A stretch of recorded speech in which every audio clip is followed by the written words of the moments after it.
কবিতাৰ শিৰোনাম কৃত্ৰিম বন্ধু। বন্ধু বৰ্তমান বিলুপ্ত প্ৰাণী,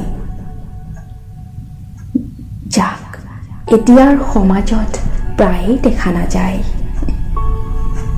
বুকুৰ উদং শিপাত কুম্ভকৰ্ণৰ নিদ্ৰাত পতিত হৈছে বৰ্তমানৰ বন্ধু। সেউজীয়াৰ পৰা হালধীয়ালৈ মাথো খিৰিকী সাজি পৰ্দাৰ সিপাৰত বন্ধু।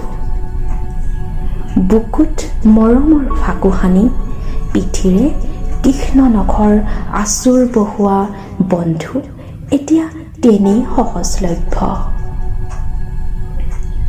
জৰ্জৰ বেদনাৰ সন্মুখতো সামুখ হৈ ৰৈ থকা বন্ধুৱে এতিয়া দিব নিবিচাৰে গন্তব্যস্থানৰ ঠিকনা।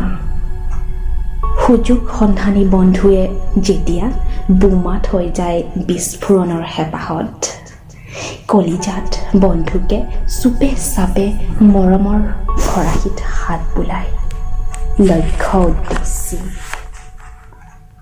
জীৱন সমুদ্ৰৰ চলনাৰ আচল ৰূপেও লুকুৱাব নোৱাৰে কৃত্ৰিম বন্ধুৰ মুখ। বৃত্তাকাৰ পৃথিৱীত সূৰুযে যেতিয়া বিদায় লয়, ছবিবোৰো হেৰাই যায় এন্ধাৰৰ প্ৰতিযোগিতাত।